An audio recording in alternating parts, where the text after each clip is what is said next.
नमस्कार, ये आकाशवाणी पटना है। अब आप अभिषेक दास से प्रादेशिक समाचार सुनिए। पहले मुख्य समाचार। भारत एआई इम्पैक्ट शिखर सम्मेलन आज शाम नई दिल्ली में शुरू होगा। एआई इम्पैक्ट प्रदर्शनी में बिहार की भी भागीदारी।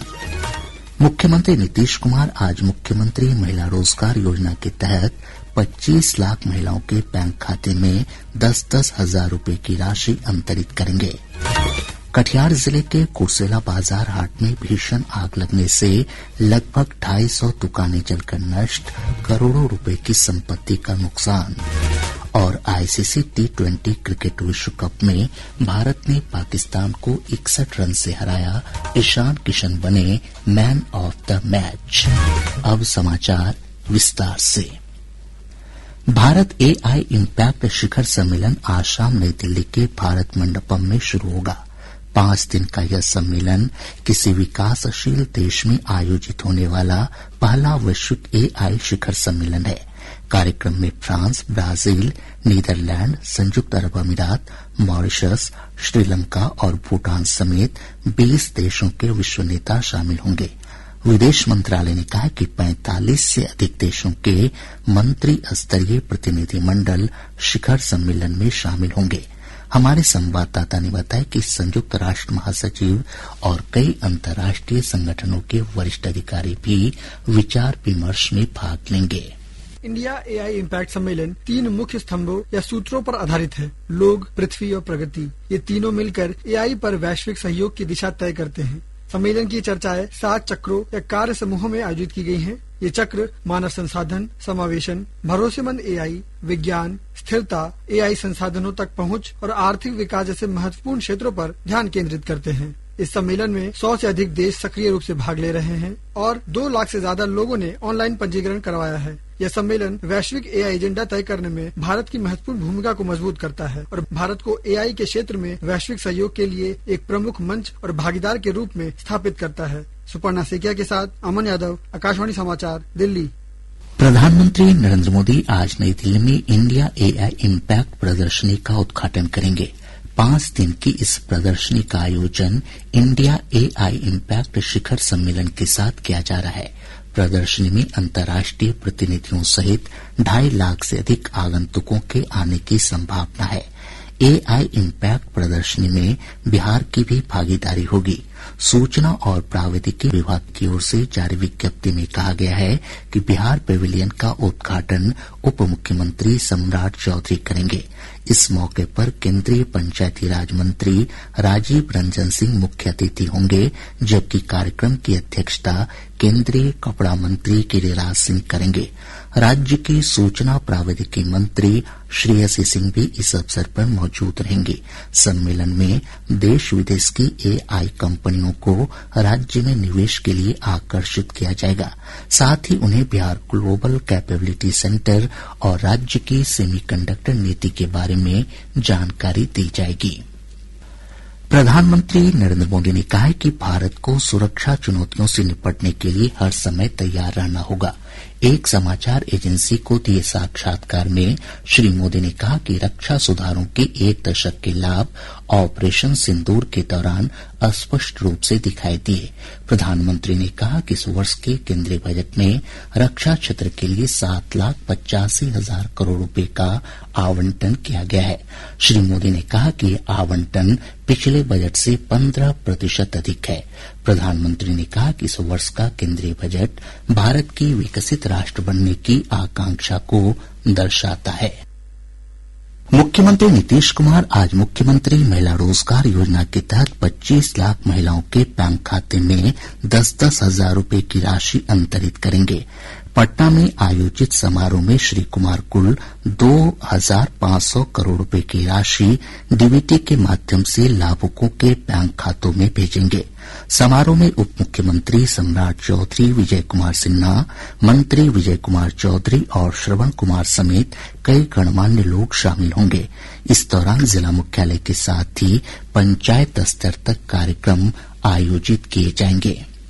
बिहार विधानमंडल के दोनों सदनों में आज विभिन्न विभागों की अनुदान मांगों पर चर्चा होगी। साथ ही इस पर सरकार का उत्तर होगा। वहीं पहली पाली में प्रश्नोत्तर काल के दौरान सदस्यों से अल्पसूचित और तारांकित प्रश्न लिए जाएंगे। बिहार भूमि पोर्टल के रखरखाव का काम पूरा हो गया है। इस पोर्टल के माध्यम से मिलने वाली ऑनलाइन सेवाएं फिर से बहाल हो गई हैं। उप मुख्यमंत्री सह राजस्व और भूमि सुधार मंत्री विजय कुमार सिन्हा ने ये जानकारी दी। उन्होंने कहा कि त्रुटि रहित सेवा के लिए पोर्टल की कार्यक्षमता को सुदृढ़ किया गया है और डेटा सुरक्षा को भी मजबूत किया गया है। प्रदेश में 1 अप्रैल से उपभोक्ता संबंधित शिकायतों के निपटारे की ऑनलाइन व्यवस्था शुरू हो जाएगी। खाद्य और उपभोक्ता विभाग के सचिव अभय कुमार सिंह ने बताया कि जिला मुख्यालयों में ऑनलाइन सुनवाई की व्यवस्था होने से शिकायतों का जल्द से जल्द निपटारा हो सकेगा। श्री सिंह ने कहा कि ई जागृति पोर्टल के माध्यम से उपभोक्ताओं की शिकायतों का समयबद्ध तरीके से समाधान किया जाएगा। बिहार बोर्ड की मैट्रिक की परीक्षा कल से शुरू हो रही है। 1600 से अधिक केंद्रों पर 15 लाख से अधिक विद्यार्थी परीक्षा में शामिल होंगे। परीक्षा के लिए प्रत्येक जिले में 4 मॉडल केंद्र बनाए गए हैं। इन केंद्रों पर महिला कर्मियों की प्रतिनियुक्ति के साथ ही छात्राएं ही परीक्षा में शामिल होंगी। परीक्षा 2 पालियों में आयोजित होगी। राज्य में अब प्रारंभिक शिक्षक नियुक्ति के लिए शिक्षक पात्रता परीक्षा का आयोजन नहीं होगा। शिक्षा विभाग के आधिकारिक सूत्रों के अनुसार वर्ग 1 से 8 तक के लिए केंद्रीय शिक्षक पात्रता परीक्षा के आधार पर ही अभ्यर्थी शिक्षक नियुक्ति के लिए आवेदन कर सकेंगे। शिक्षा विभाग ने शिक्षा का अधिकार कानून के उल्लंघन के आरोप में 3672 निजी विद्यालयों पर कार्रवाई करने का आदेश दिया है। इन विद्यालयों ने कानून के तहत शिक्षा विभाग के पोर्टल पर नामांकन क्षमता समेत अन्य आधारभूत संरचना का ब्यौरा अपलोड नहीं किया है। कटिहार जिले के कुर्सेला बाजार हाट में कल देर शाम लगी भीषण आग से लगभग 250 दुकानें जलकर नष्ट हो गईं। हमारे संवाददाता ने बताया कि अगलगी की घटना में करोड़ों रुपए की संपत्ति का नुकसान हुआ है।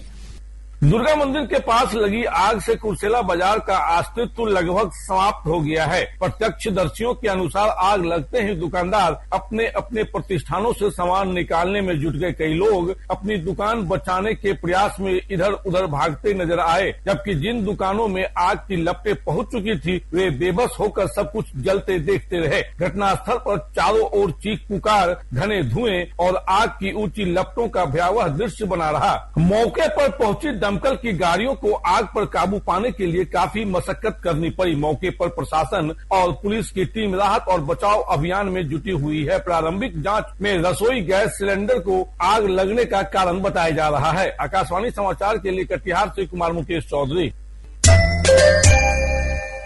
प्रादेशिक समाचार आप आकाशवाणी पटना से सुन रहे हैं। ताजा समाचारों के लिए आप हमारे एक्स हैंडल AIR News _ पर जा सकते हैं। ICC T20 क्रिकेट विश्व कप में भारत ने पाकिस्तान को 61 रन से हराकर सुपर 8 के लिए क्वालिफाई कर लिया है। एक रिपोर्ट।